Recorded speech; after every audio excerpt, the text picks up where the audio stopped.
maior aí para nós? Vamos cantar esse refrão, só preparando o nosso coração. Tenho sede da tua graça cada dia mais.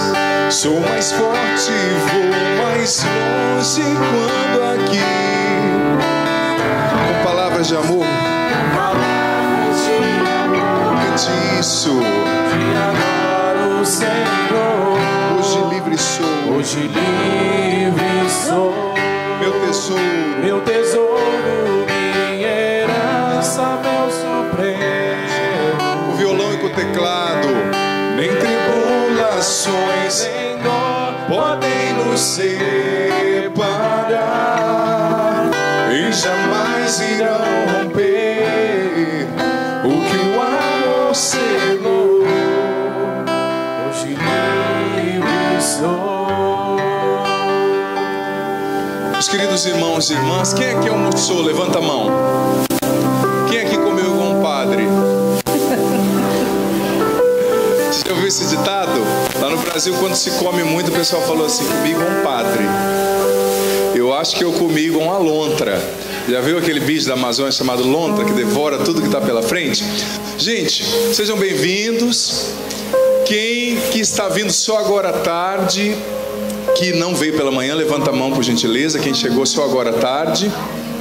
Sim, vamos acolher com uma salva de palmas esses amigos que vieram participar com a gente agora à tarde. Isso. Eu quero que você agora, num momento muito profundo, olhe para quem está do seu lado e você vai dizer para ele, mas com muita seriedade: meu querido irmão, se você dormir nessa palestra, o padre vai te dar um safanão. Então não faça isso. Você vai me ajudar aí a não deixar a gurizada dormir, sim ou não? Gente, eu estive na primeira palestra, você lembra? E eu falei de uma passagem na primeira palestra, que agora eu quero lê-la com você. 1 João, capítulo 2, versículo 14. Abre por gentileza. 1 João, capítulo 2, versículo 14. Ó, não deixa quem está do seu lado dormir não, hein? Tá? 1 João 2,14. Vamos ler juntos? 1 João não é o Evangelho, é a carta de João, lá no finalzinho da Bíblia, um pouquinho antes do Apocalipse. Combinado? Estou vendo muita gente sem a Bíblia. Esse microfone voa, viu? Na testa de quem está sem a Bíblia. Brincadeira. 1 Coríntios 2,14. Você que está com a sua Bíblia ou com o aplicativo aí no celular, você vai ler. Você vai ler do seu celular. Você que não está nem com a Bíblia, nem com o aplicativo aí, com o app para você ler, você vai acompanhar. 1 João 2,14. Vamos lá. Vamos pegar do 13 para ser melhor. Escrevo a vocês, pais, porque vocês conhecem aquele que existe desde o princípio. Escrevo a vocês, jovens, porque estão vencendo o maligno.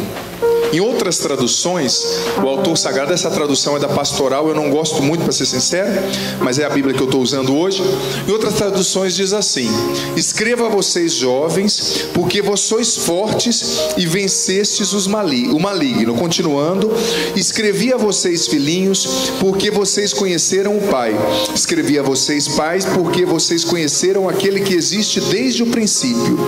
Escrevi a vós, jovens, versículo 14b, porque sois fortes e a palavra de Deus permanece em vós e vocês estão vencendo o maligno. Vamos aplaudir essa palavra, gente, com muita força? Pode ser mais forte. Pode ser mais forte. Isso mesmo. A Bíblia merece todo esse aplauso, toda essa exultação da nossa parte. Veja bem, a Bíblia está dizendo, o padre acabou de ler a Sagrada Escritura. Não li uma frase minha, não li um gibi, não li qualquer outra coisa. Eu li a própria Sagrada Escritura. Jovens, vós sois fortes, porque a palavra de Deus permanece em vós. A gente poderia usar aqui, filho, filha, um condicional. Vocês são fortes se a palavra de Deus permanece em vós. Porque veja bem, a nossa força não vem de nós. Nós não somos fortes por nós mesmos. Mas a Bíblia está dizendo, se a palavra permanece em você, Júlia, permanece em você, Beth, permanece em você que não está me mostrando seu nome, Rafaela, com 2 L's. Se a palavra permanece em você, você vai ser forte. Agora deixa eu te fazer uma pergunta. Você tem sido uma pessoa forte diante dos desafios da sua vida, independente da sua idade? Você tem sido forte? Responda, sim ou não? Não, seja sincero. Como minha mãe dizia assim, você é forte igual um saco de batata, né? Quando eu era gurizão, minha mãe falava assim. Muitas vezes a gente não consegue ser forte diante das situações. Muitas vezes parece que as situações nos derrubam. Muitas vezes diante da tensão que você vive no seu relacionamento, a tensão que você vive diante das coisas que você queria conquistar e não conquistou, todas essas coisas, gente, vão nos derrubando. Veja bem, se você quer prender uma pessoa forte, se você quer prender um animal forte, o que você vai usar? Uma pessoa, vamos supor, uma pessoa do tamanho do padre assim. Eu tenho quase 2 metros, eu tenho 6,5 aqui para a medida de vocês, não é?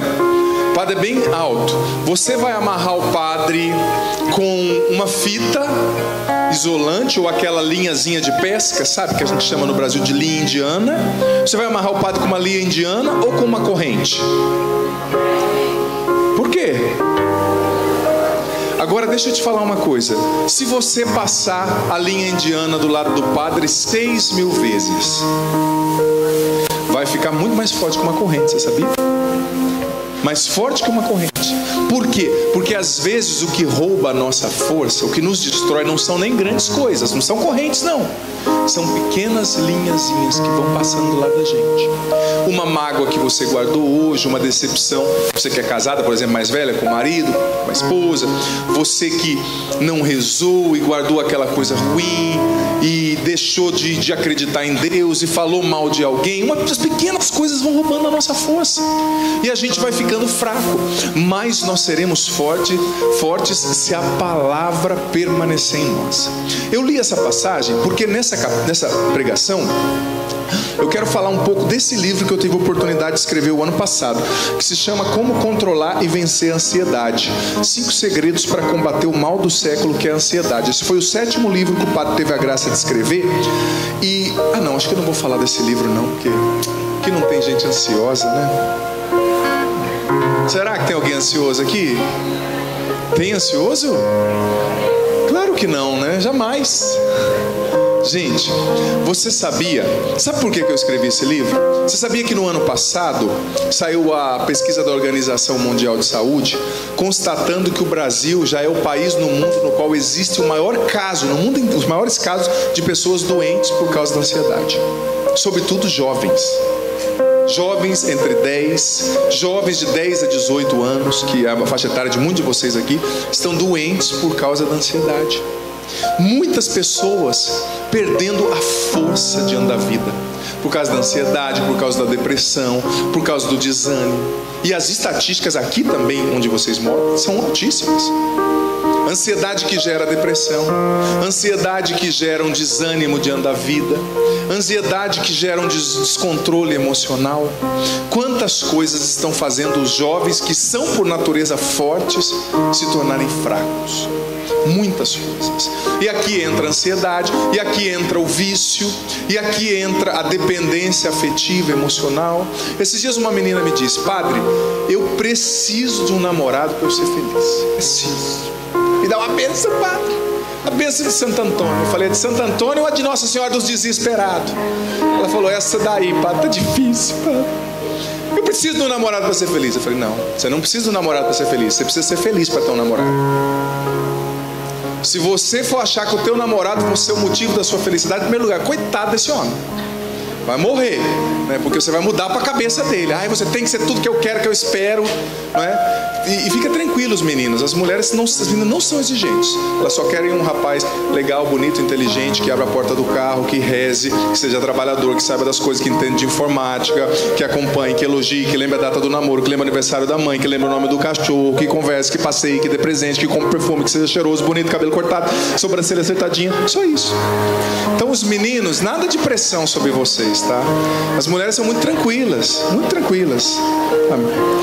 E também esqueci, elas esperam que os meninos adivinhem também as coisas. Você não sabe o que eu estou sentindo? Não, você não falou. Né? Eu dizia aqui na quinta-feira que um dia uma mulher falou assim para mim: padre, o meu marido não fala o que ele está sentindo, padre, ele não fala dele.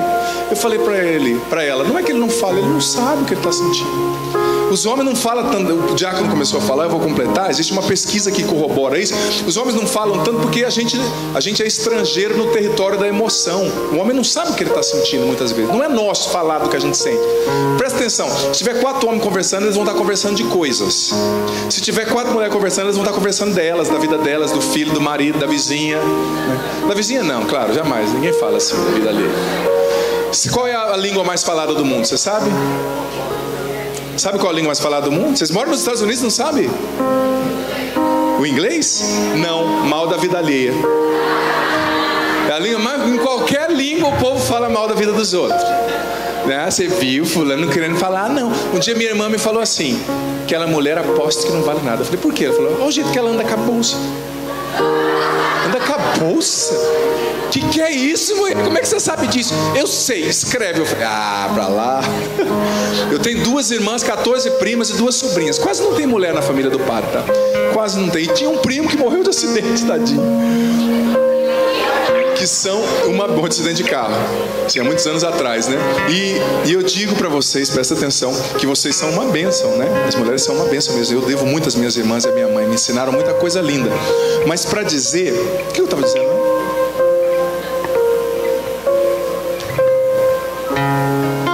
Vendo como a gente pega quem está nos ouvindo? Vocês já esqueceram o que eu estava dizendo? Eu posso esquecer o que eu estava dizendo, vocês não. Brincadeira, estou falando das minhas irmãs, refletindo sobre as coisas que nos prendem, né? Sobre a ansiedade, sobre as realidades que roubam ali a nossa sobriedade. Gente, brincadeiras à parte, eu tenho visto uma geração de jovens fracos. Confesso para você. Jovens que não sonham, jovens que desistem por coisas banais. Tem um filósofo francês chamado Paul Claudel. Ele dizia que o jovem não foi feito por prazer, o jovem foi feito por desafio. O jovem não foi feito por prazer, o jovem foi feito por desafio. E toda vez que você vicia um jovem no prazer, você torna o fraco diante dos desafios que a vida apresenta. Sabe, você que está aqui, eu desafio você. Você é mais forte do que você pensa.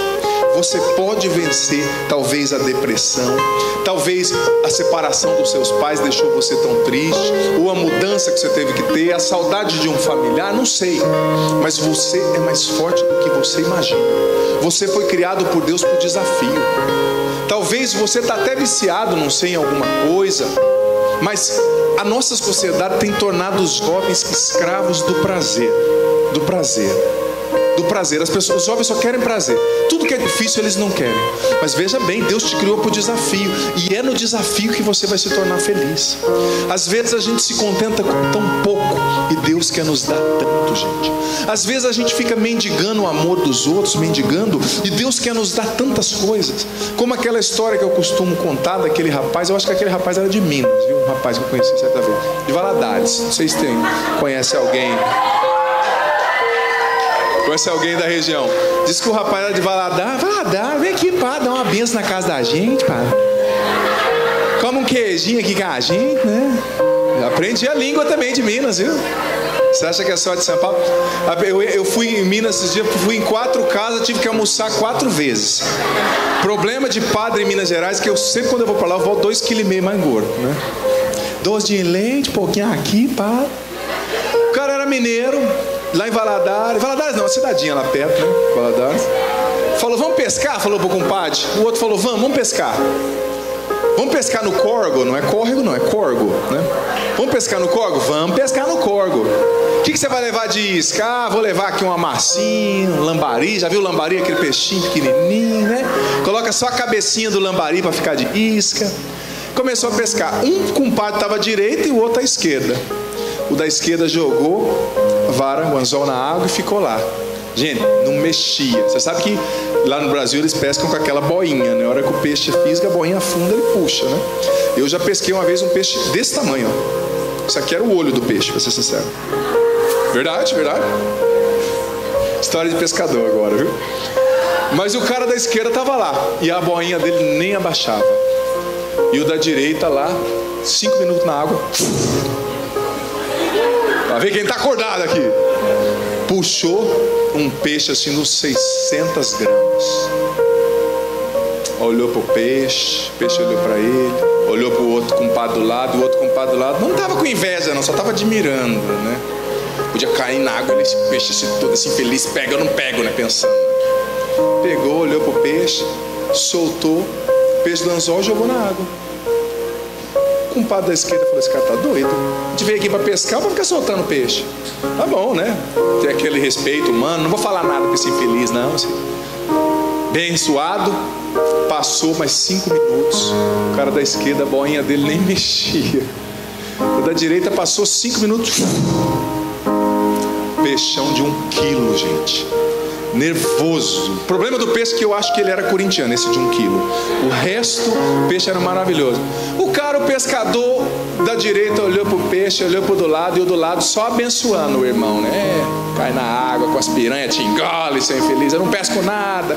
É que nesse dia eu estava lá em São Paulo, eu fechei um motoqueiro lá na marginal do Tietê. Ele olhou para mim e falou: Deus abençoe a sua mãe. Nem te falo o que ele falou, deixa pra lá. Mas o cara pegou o peixe de 1 quilo, tirou do anzol e jogou na água de novo. E o cara da esquerda estava falando: meu Deus, o que esse cara tá? Esse cara tá doido. E nós estamos aqui para pescar esse sol de Minas Gerais. E ele jogando o peixe na água. Passou mais 15 minutos. O da esquerda não mexia. Ele tirou, deve ter comido a minha isca. Que nada, a isca inteira dele. Voltou. E o da direita passou 15 minutos. Que susto é esse, molecada? Um peixe de 1 quilo, 750 gramas. Agora o da esquerda falou: agora ele vai guardar. Duvido devolver esse peixe grande na água, só se for doido. O que ele fez? Tirou o peixe do anzol e devolveu na água. Nisso o compadre da esquerda já não estava aguentando. Falou: bicho, você é doido? Você é doido, é? Não é mineiro, né? Você é doido jogando os peixes na água? Dá o peixe pra mim. E ele ficou quieto. Passou mais 5 minutos, o da direita, um peixinho de 300 gramas. Aí o da esquerda falou: isso aí você pode jogar fora, né? Isso aí não vale nada. O homem tirou do anzol, pegou o peixinho de 300 gramas e guardou no bornazinho lá atrás. O cara falou: esse cara é doido. Ô compadre, por que você jogou os peixes grandes, bom fora, e guardou esse peixinho pequeno que não vale nada, nem dá graça de levar um peixe desse? Aí o compadre da direita falou: rapaz, sabe o que é? Que a frigideirinha lá de casa é muito pequena, rapaz. Burro, né? Em vez de levar o grande e cortar, né? Mas a frigideirinha já não cabe com esse peixão, assim, né? Aí o outro aí falou: pediu pra ser burro, entrou na fila 15 vezes, né? Você sabia que na vida da gente também é assim? Deus às vezes está mandando peixe de 5 quilos e você com a frigideirinha assim: ai Deus, tá bem. Tá bem, minha frigideirinha de uma cabeça desse tamanho, parece uma azeitona, né? Frigideirinha porque não sonha, é um jovem fraco, não tem sonho nenhum. Você já percebeu? Você conhece aquela pessoa assim que tá bom, você sabe que a pessoa vai comer, o que nós vamos comer? O que você quiser. Vai ter sobremesa? Você que sabe. Morre de uma vez. Não sabe nada, não sabe o que quer. Existem 3 tipos de pessoa, olha só. Existem 3 tipos de pessoa: as pessoas que fazem as coisas acontecerem, as pessoas que olham as coisas acontecerem, e as pessoas que perguntam: o que aconteceu mesmo? Que tipo de pessoa você é? Não é assim? Tem pessoa que faz a coisa acontecer, chega, resolve. Tem pessoa que olha: o fulano está fazendo, agora tem outro que... Não fica assim não. Qual é o tamanho da sua frigideira? Não responde ainda, que eu vou explicar o que significa. Frigideira é uma metáfora que o padre está usando para explicar onde ele quer chegar. Qual é o tamanho dos seus sonhos? Frigideira pequena tem aquele que se deixa escravizar pelo prazer. Frigideira pequena tem aquele que não luta pela santidade. Frigideira pequena tem aquele que se torna escravo da ansiedade. Frigideira pequena tem aquele que depende da aprovação dos outros. Se o amigo fala que ela está bonita, ela está linda. Se ninguém fala, ela se acha horrível. Mas você não depende dos outros não, minha filha. Você é linda do jeito que você é, porque Deus te fez assim. Filho, filha, você é uma bênção. Ai, padre, fulano falou que eu sou feio. Você é? Não. Então por que você acredita e fica triste? Né? Quando uma pessoa fala assim, padre, fulano falou mal de mim, a primeira pergunta que eu faço, é verdade? A pessoa fala, não. Eu falo, então por que você está achando ruim? Esse é besta, sofre porque quer. Aí eu faço a segunda pergunta, é verdade? A pessoa fala, eu falo, então converte, infeliz. Muda e deixa de fazer isso, deixa de incomodar os outros. Duas opções, se é verdade, muda, escuta. Se não é, deixa pra lá. Às vezes a gente escuta pessoas que não nos conhecem, não sabem da nossa luta, não acreditam na gente, não nos amam, e a gente deixa aquela pessoa influenciar a gente. Frigideira pequena, presta atenção, tem aquele que se deixa dominar por um mundo contrário a Deus, que não aceita o evangelho, que não aceita a salvação que Jesus veio trazer. Gente, ninguém pode te fazer tão feliz como Jesus, ninguém. Às vezes o que você busca nos outros, às vezes não, na grande maioria das vezes, o que você busca nos outros, só Deus pode te dar. Frigideira pequena tem aquele que não sonha mais. Pá, tá bom. Filho, você tem que sonhar alto, porque Deus te criou para ser feliz. Deus te criou para voar mais alto do que você imagina. É como a metáfora da águia e da galinha. Quem já ouviu a metáfora da águia e da galinha? Levanta a mão, quem ouviu? Sério? Pouca gente ouviu. Eu vou ter que, nós pregadores, eu falo com o diácono, a gente vai ter que repetir mais, porque a gente acha que a gente já falou tanto, chega num lugar e ninguém ouviu. A metáfora da águia e da galinha diz daquela história da sua mãe galinha, a mãe águia, aliás, que saiu passeando com seus filhotinhos, né? E águia é um bicho desengonçado quando é novo, porque é muito grande, tipo eu quando era adolescente. O braço chegava no tornozelo, né? Só tinha braço, né? Parecia o boneco de Olinda.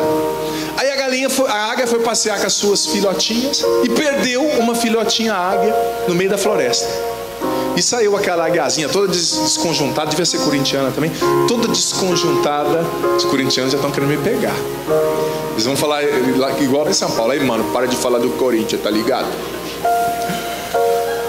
A águiazinha se perdeu no meio da floresta, gente. E ela ia se tornar presa de qualquer animal fácil ali. Uma raposa podia comer, um lagarto podia comer, uma onça podia comer. Então a galinha estava passeando com seus pintinhos e falou assim, eu vou adotar essa águiazinha para ela não morrer aí comida por qualquer bicho.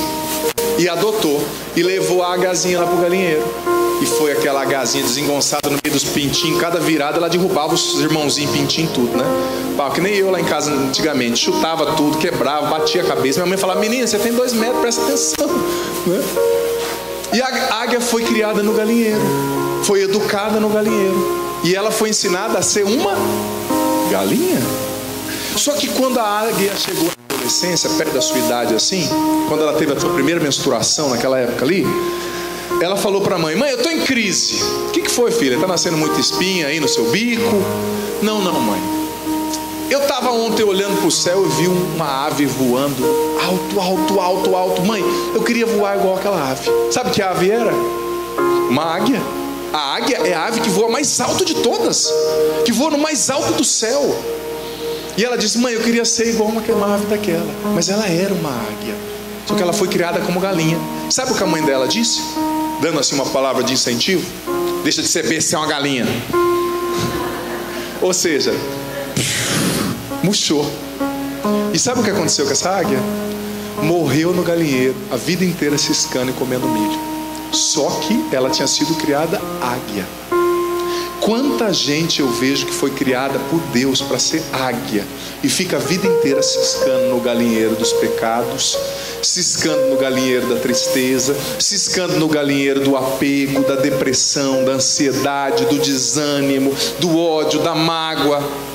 Sabe, Deus te quer voando mais alto. E você pode voar mais alto sim, porque você é forte, se você guarda a palavra, como disse o apóstolo João. Você precisa guardar a palavra. Gente, eu gosto muito de pregar para vocês, porque quando eu estou pregando para vocês, eu vejo muito da minha história. Muito da minha história.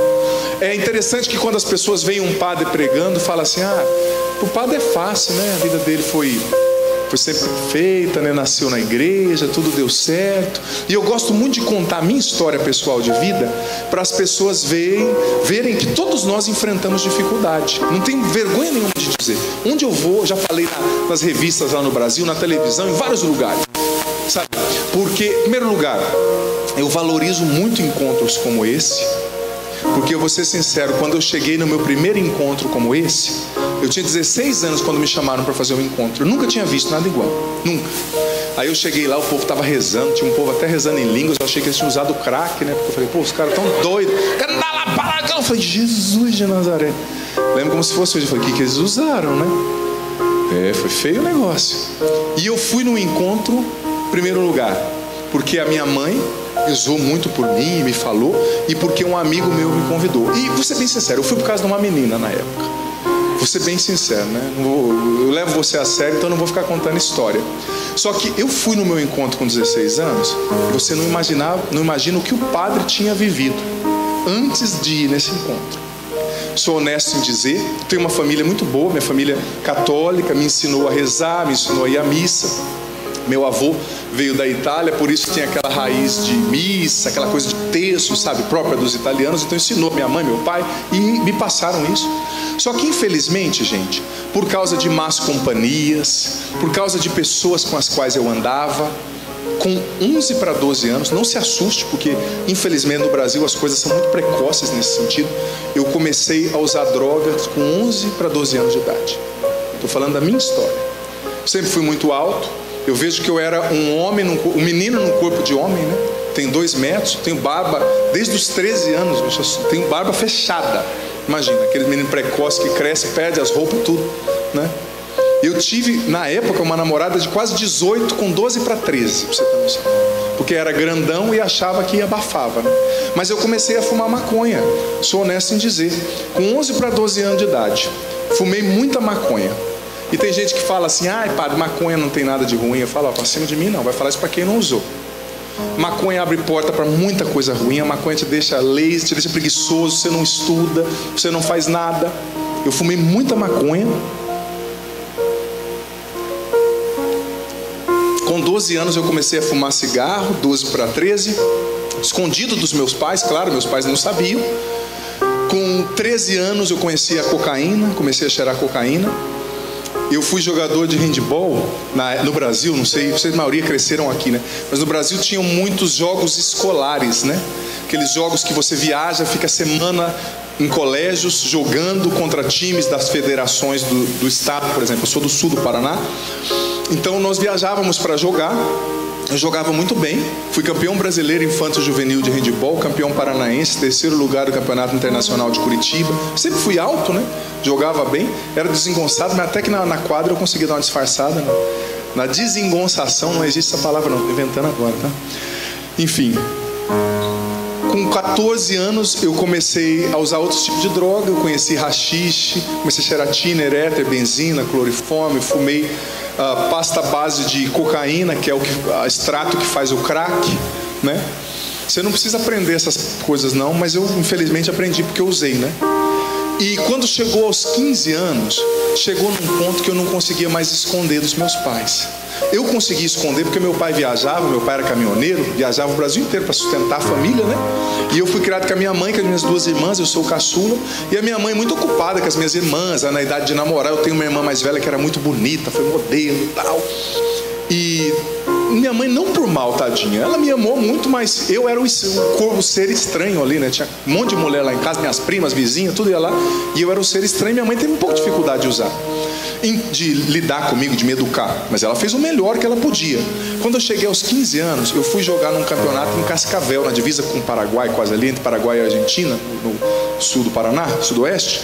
E lá eu usei tanta droga que eu não consegui jogar. E a minha técnica me pegou e eu fui expulso do time por causa de droga. Expulso, com 15 anos de idade. Eu já tinha esse currículo, com 15 anos de idade. usando droga pra caramba. Aí eu fui expulso do time, minha mãe não queria muito acreditar, minha mãe queria até processar a técnica. E eu falei, mãe, eu tava tão, sabe, falei, não tem nada a ver com a técnica, né? Eu uso droga mesmo, tal. Ela descobriu. Aí eu comecei a plantar maconha no fundo de casa, tadinha. Ela falava, o que que você tá plantando? Ela falava, é uma alface que veio da Índia, mãe. Tadinha. Ela falava assim, mas você cuida tanto. Você tem vocação para jardineiro, menina? Eu falei, tenho, mãe, tenho. Mas eu sabia, tadinha, que era maconha que eu plantava no fundo de casa. É a minha história, gente. Você pode ver na internet, né? Quem já viu o testemunho pela Canção Nova, eu tenho um programa semanal pela TV em rede nacional. Vira e mexe, falo do meu testemunho. Não tenho vergonha nenhuma de dizer. E depois que eu fui expulso desse time, presta atenção, eu me afundei de cabeça nas drogas. Porque, querendo ou não, eu treinava 3, 4 vezes por semana. As pessoas do time, nem todo mundo usava. Depois que eu fui expulso do time, eu me afundei. E com 15 para 16 anos, eu tive meu primeiro coma por causa de droga. Eu entrei em coma, porque eu misturei muita droga. Tá vendo? O padre era muito tranquilo, né? Vocês estão percebendo. Um menino assim, exemplar. Aí, minha mãe e meu pai perceberam mesmo onde eu estava. Meu pai e minha mãe foram me buscar no hospital vomitando igual um porco. Desculpa, eu não tenho vergonha nenhuma de dizer. Vomitando mesmo no fundo do poço. Saí do coma depois de muito tempo ali, injeção e tanta coisa. Meus pais me lavaram e me levaram para casa. E minha mãe conversou muito comigo. Gente, minha mãe começou a rezar muito por mim. Meu pai também, tadinho, tentou ajudar do jeito dele, mas ele tinha que trabalhar, viajava. E minha mãe acabou segurando o rojão. Eu chegava chapado em casa às 5, 6 da manhã. A primeira coisa que eu via quando eu abria a porta da sala era minha mãe ajoelhada com o terço na mão, dizendo assim, eu estou rezando por você, filho. Você não vai morrer assim. Deus não te criou para isso.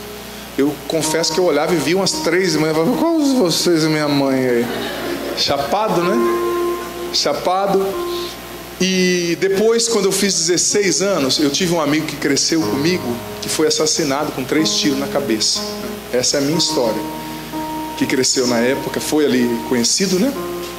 E eu fiquei muito triste depois daquilo, triste. Claro que ele estava muito chapado, tentou atirar na polícia, foi um rolo, mas enfim, o cara que cresceu comigo. E hoje eu olho para trás e vejo que eu entrei em depressão, eu tive uma depressão mesmo. Fiquei triste, eu queria morrer, eu falava assim, pô, bicho, acabou para mim, né? Os caras já estão morrendo. E eu não via solução, gente, eu não via solução. E minha mãe rezava por mim, rezava por mim. Eu só ouvia rock satânico. Só, meu pai estava cheio de pôster de caveira, né, do Iron Maiden e tantos outros, né? Só isso. E a minha vida começou a ficar sem sentido. E a minha mãe rezava por mim, rezava. Quando eu tive 16, quase 17 anos, eu entrei no meu segundo coma por causa de droga. Misturei muita droga. E essa vez eu quase morri mesmo, quase morri. Aí minha mãe me mudou de escola, me colocou numa outra, porque ela achava que eu andava com má companhia. Depois ela descobriu que eu não andava com má companhia. Eu era má companhia, né? Sou honesto em dizer, eu não andava com má companhia. Eu fazia, eu achava droga, eu comprava, eu sabia onde eram as bocas de fumo, né? As biqueiras, como diz lá em Minas, né? Estou traduzindo para a linguagem de Minas aqui, porque além de falar o português do Brasil, tem que falar o português de São Paulo e de Minas agora, né? Enfim. Gente, eu fui no fundo do poço, você não tem noção. Tem uma foto minha assim com a camiseta do Ratos de Porão, que é uma banda de rock, de grunge no Brasil, né? E com a cara inchada, com o olho roxo de tanta maconha assim. Se eu te mostrar, você não acredita que sou eu. É muito doido mesmo. E eu não via solução, Minha mãe me mudou de escola, fiquei 1 mês na escola e fui expulso da escola. Só porque eu soltei uma bomba no banheiro, uma time bomb, uma bomba relógio no banheiro, e quase estourou lá, rachou o vaso no meio. Na hora que o professor estava fazendo o serviço dele lá no banheiro, esses serviços muito íntimos que a gente faz no banheiro, e 1 minuto e meio, 2 minutos depois que ele saiu, estourou, rachou o vaso no meio. Então a diretora me chamou, ligou para minha mãe e me expulsou da escola. Fui expulso do time, da escola. Depois fui para uma outra escola. Depois de 2 meses o diretor queria me expulsar também. Falou para meu pai, não tem jeito do Zandoná ficar aqui não. Que era o meu sobrenome, eles me chamavam pelo sobrenome, né? Não tem jeito. Só que o meu pai era amigo desse diretor de infância, né? Eles cresceram juntos. Meu pai falou, pelo amor de Deus, né? Segura meu filho aí. Aí o cara me segurou. Mas esse é o padre Adriano Zandoná. Essa é a minha história. Ninguém acreditava em mim, ninguém. Eu não acreditava em mim. O diabo tinha destruído a minha vida, porque eu tinha deixado. Contudo, quando eu fiz 17 anos, um amigo da minha infância chamado Pierre veio até mim e falou assim, Zandoná, vai ter um encontro da igreja aí, vamos fazer e tal. Eu falei, encontro da igreja? Vai ter pó lá? Ele falou, não tem pó. vai ter um goró lá, né? Uma bebida, um uísque, qualquer coisa. Não tem. Falei, pelo amor de Deus, você me conhece, cara. Só que ele era amigo da infância, só que ele não entrou nas drogas e eu entrei. Então eu tinha um vínculo com ele. Ele tinha uma autoridade afetiva sobre mim, sabe? Vou nesse encontro não. O que eu vou fazer lá? Aí ele foi esperto. Saiu depois de uma meia hora, ele chegou e falou, você falou que não quer ir, né? Beleza, mas sabe aquela moça bem bonita lá, tal, a Bruna? Ela vai. Ela vai? Vai. Então, Pierre, já faz meses que eu tô esperando esse encontro, cara. Eu tô querendo ir. Ele falou, safado, sem vergonha. A menina é direita, hein? Falei, pode deixa comigo. Valia uma paçoca, gente. A menina gostava de mim mesmo. A menina era da igreja direitinha. E eu mesmo pensava, o que essa menina viu em mim, né? Tal. Eu não era um rapaz feio, mas era um moleque doido, maluco. Pra você ter noção, eu usava droga, eu ficava tão doido. Dá até vergonha de falar. Que eu subia naquelas torres de telefone, assim, de 1,5 km de altura, pra amarrar uma cueca escrito meu nome lá em cima, chapado. O que tinha na cabeça? Me diga. Você já pensou? Olha, eu tô dando até ideia. Pra você ter noção como eu era maluco. Maluco, sinceramente falando. Maluco. Aí ele falou, não, vamos lá por causa da... A Bruna vai estar lá. E era uma moça bonita. Ó, rapaz, pensa numa menina bonita e multiplica por 3. Aí ela me mandou um recadinho, um bilhetinho, dizendo assim, vou estar no encontro, vou esperar você, reticência. Eu falei, eu vou nesse negócio. Nunca tinha visto um encontro desse na vida. Cheguei lá, dá um sol maior aí pra mim. Estavam cantando, louvado seja o meu Senhor, louvado seja o meu. Estava cantando essa música, eu lembro como se fosse hoje.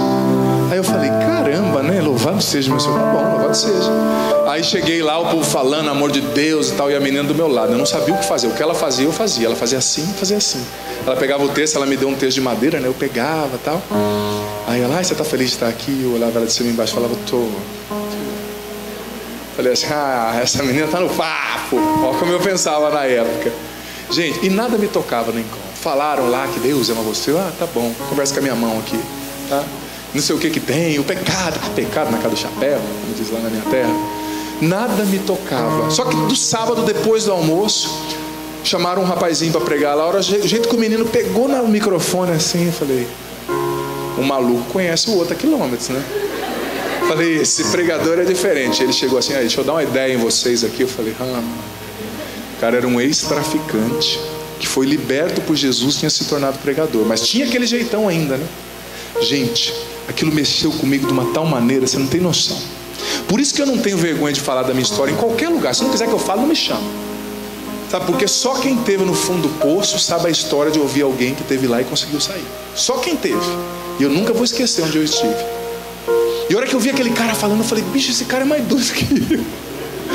E esse Deus que ele está falando aí existe, sei lá, né? Pode estar falando. Eu falei, eu quero ser igual esse cara, eu quero experimentar esse negócio que ele experimentou aí. Parece que faz a cabeça.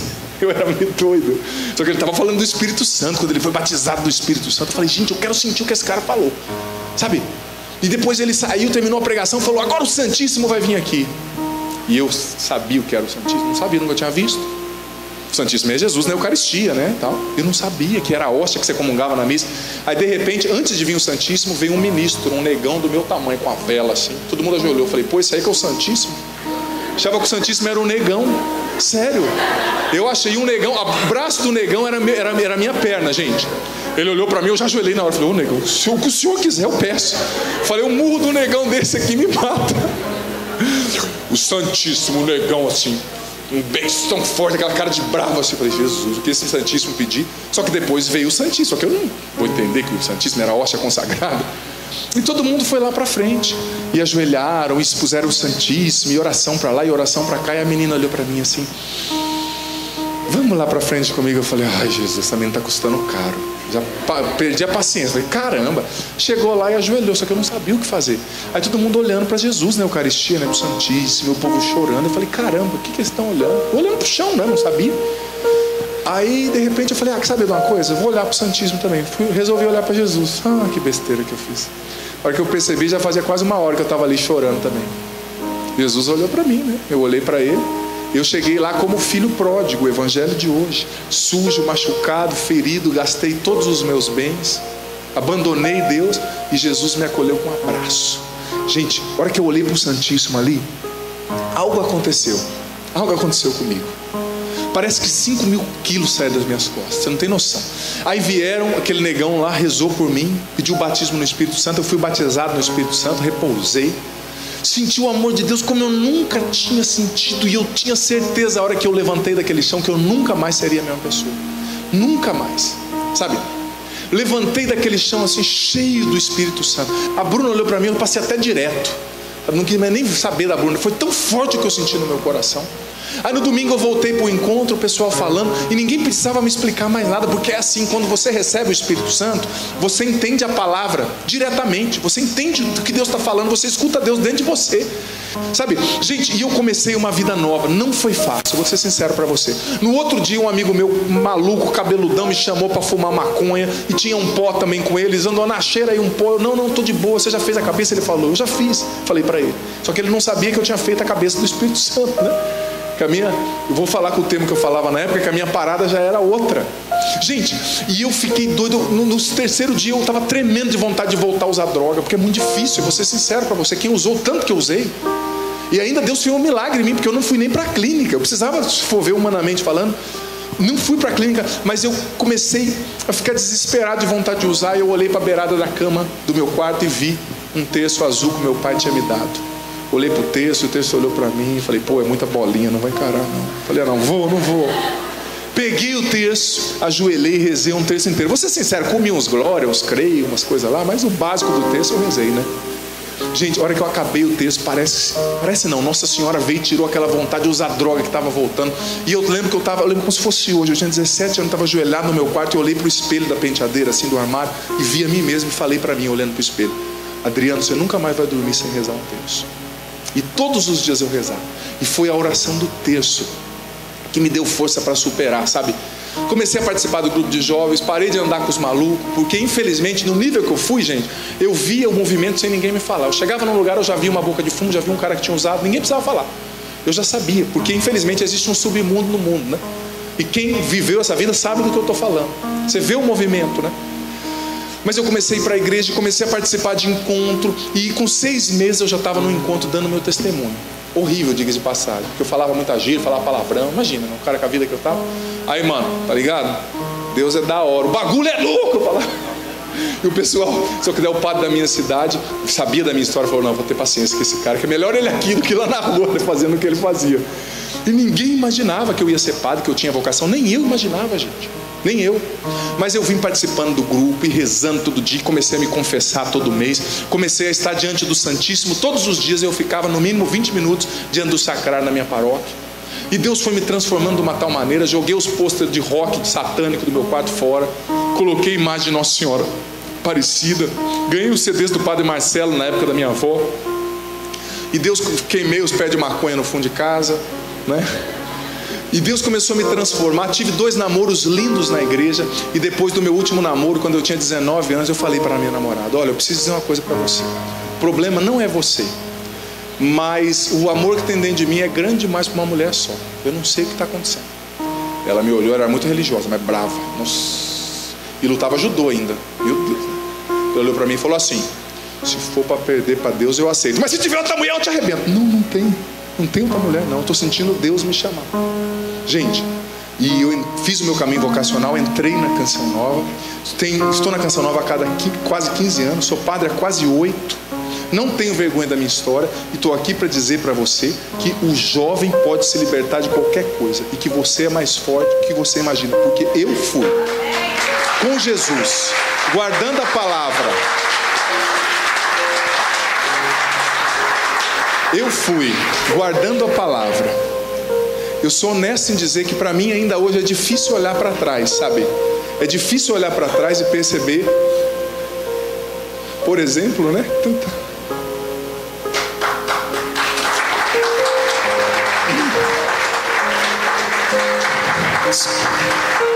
Desculpa, mas é difícil olhar para trás e ver que a maioria desses meus amigos dessa época já morreram. O ano passado morreu um dos últimos deles, que começou a usar droga junto comigo e que infelizmente não saiu. Mas eu sei também que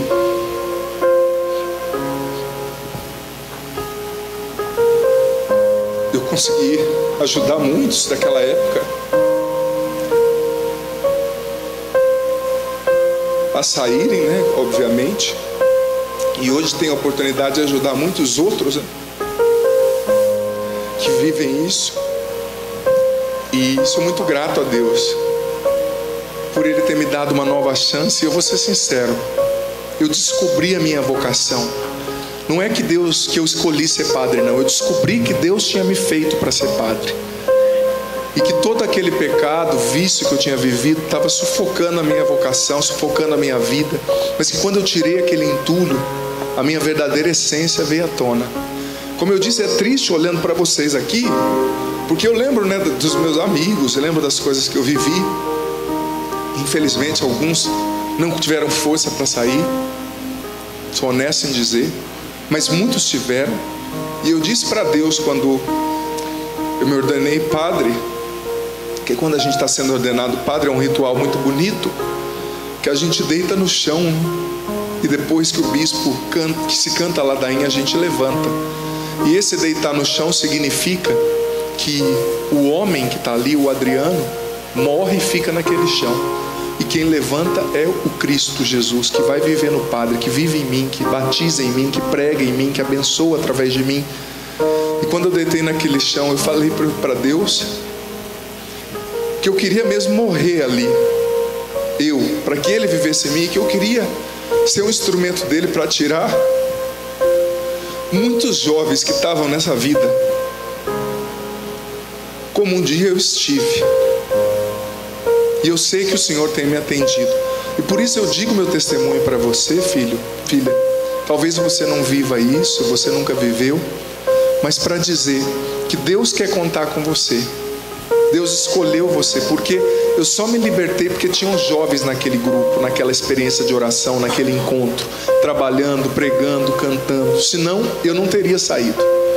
Jovens que me chamaram, jovens que cantaram, jovens que trabalharam. E Deus quer contar com você também. Quero convidar você a ficar em pé agora. Fique em pé. Coloca a mão sobre o teu coração.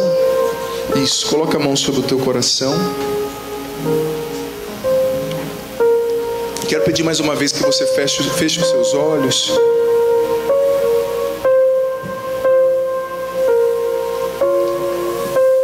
Isso, feche os seus olhos. Essa é a minha história, eu não me envergonho dela. Hoje ela é para mim um sinal de salvação. Sinal de salvação. E eu confesso que eu fiz essa canção que eu vou tentar cantar agora, né? Tá um pouco emocionado. Mas eu fiz essa música pensando no que Deus fez na minha vida, através da luta, da oração da minha mãe, do meu pai. A música se chama Quando Meus Joelhos Tocam o Chão, Eu Toco o Céu. Eu gravei um clipe dessa música com a Adriana, que é uma cantora católica no Brasil, muito querida. E essa música diz da minha história. Talvez você não a conheça, mas eu peço, filho, filha, escute essa canção primeiramente. Sei que você ouviu muita coisa pesada, que até é difícil talvez para você processar. Mas é assim, Deus escolhe os piores para mostrar que para Ele tudo é possível, que o amor dele não tem barreira. Não tem barreira. Valorize o seu pai, a sua mãe que lutam por você.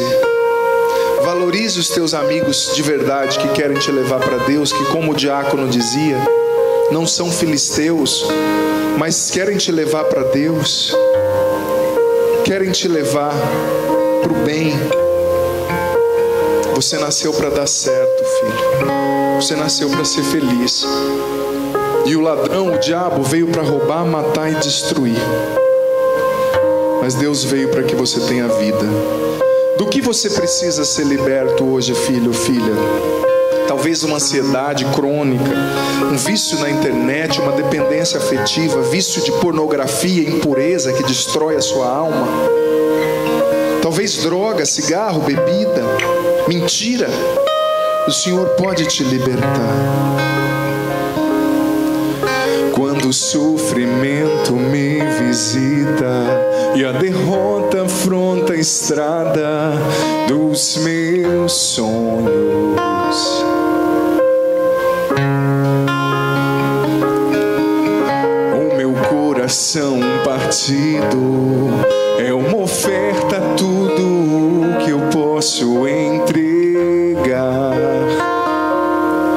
te entregar. Apesar de limitado e machucado, sei que o teu olhar me envolve e me acompanha. Quando a noite se apresenta, teu amor me fortalece e tua alegria me faz recomeçar.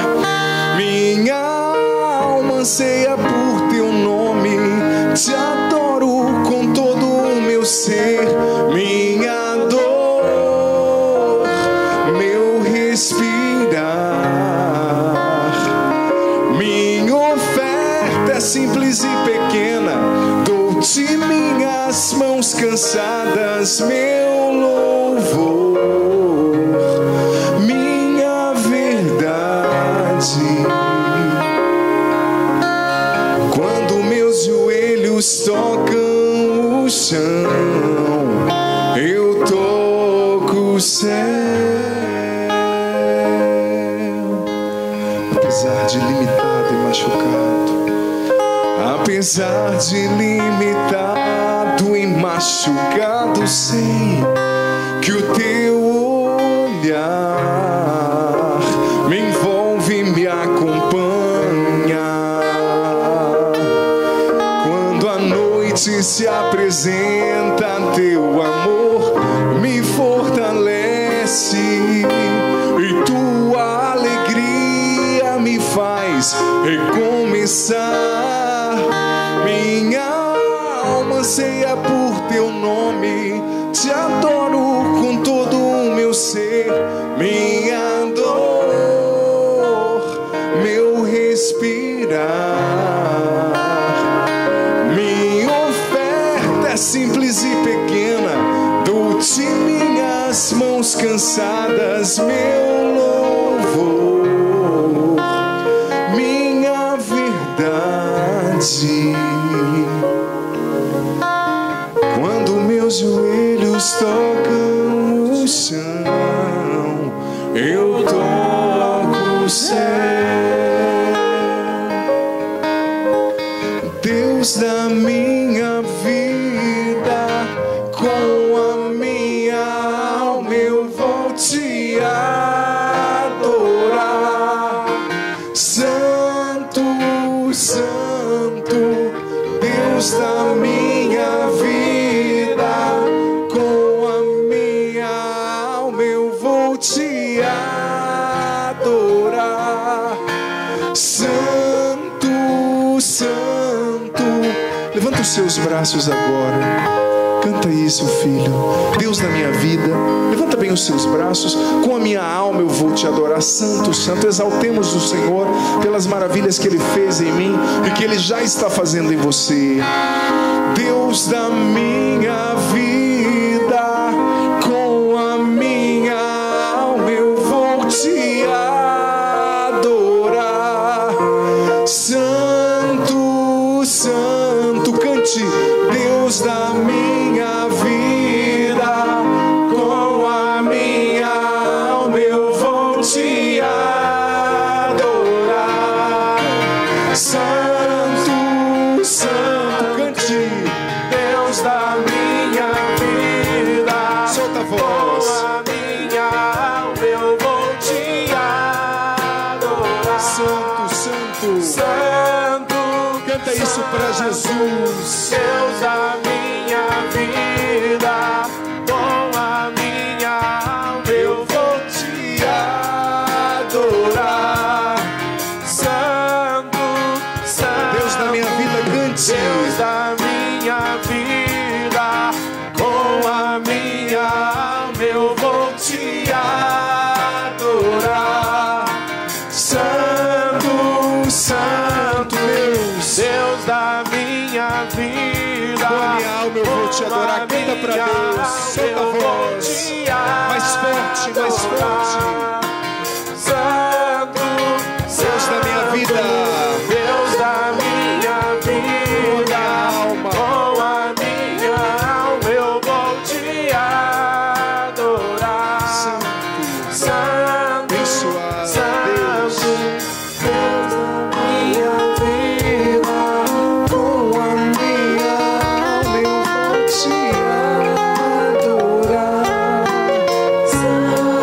você cantando. Deus da minha vida. Pode ser mais forte. Levanta os seus braços. É para Jesus. No meio do louvor Ele habita. Solta a voz. Cresce. Cresce nessa canção, nessa oração. Levanta os teus braços, filho, filha. Santo. É para Jesus. Ele merece. Deus da minha vida, com a minha alma eu vou te adorar. Santo, Santo, Deus da minha vida, com a minha alma eu vou te adorar. Santo, Santo, Deus da minha vida, com a minha alma eu vou te adorar. Continue cantando com os músicos a meia voz, enquanto o padre vai rezar por você. Continue cantando. Deus da minha vida, com a minha alma eu Senhor, eu te peço, derrama o teu Espírito Santo sobre esses jovens, esses filhos e filhas aqui agora. Vem, Espírito Santo, batiza e enche agora todos que estão aqui. Vem, Espírito Santo, batiza e enche agora todos que estão aqui. Vem, Espírito Santo, cura o nosso coração, cura a nossa mente, cura a nossa alma. Jesus, eu te peço, batiza todos, todas que estão aqui agora no teu Espírito. Vem, Espírito Santo, sobre a mente, sobre o coração. Vem, Espírito Santo, curar as feridas da história. Vem, Jesus, e liberta dos vícios, como o Senhor me libertou, Senhor. Liberta esses filhos e filhas dos vícios, Jesus. Liberta da depressão, Jesus. Liberta da mágoa. Liberta do ressentimento. Liberta da impureza, da depravação, da pornografia, daquilo que coloca em perigo a santidade deles. Liberta-os, Senhor. Vem, Espírito Santo, batiza e enche agora todos esses filhos e filhas que aqui estão. Vem, Espírito Santo, cura o coração, a mente, a alma. Liberta das cadeias. Liberta de todo mal. Dê a eles, Espírito Santo, o entendimento profundo de tudo que eles ouviram aqui. Dê a eles, Espírito Santo, o entendimento profundo de tudo que eles ouviram aqui. Dê a eles, Espírito, o entendimento profundo do que eles ouviram. E suscita vocações aqui, Espírito Santo, ao sacerdócio, à vida consagrada, à missão. Desafia esses jovens, impele esses jovens a fazerem a vontade de Deus, a não se contentarem com uma vida medíocre, Espírito Santo. Eu vou te adorar. Minha alma anseia por teu nome, te adoro com todo o meu ser. Eu quero que você cante comigo. Minha alma anseia por teu nome, te adoro com todo o meu ser. Minha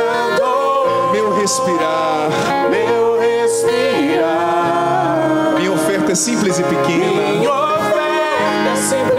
Dou-te minhas mãos cansadas, meu louvor, minha verdade. Quando meus joelhos tocam o chão, eu toco o céu. Quando os meus joelhos tocam o chão, eu toco o céu. Desça sobre você tua luta para se tornar forte, santo, que Deus quer. A bênção de Deus Todo-Poderoso, Pai, Filho e Espírito Santo. Amém. Vamos aplaudir o nosso Deus. Deus enviou aqui um padre com uma história assim para mostrar para você que tudo é possível àquele que crê. Amém? Amém. Amém.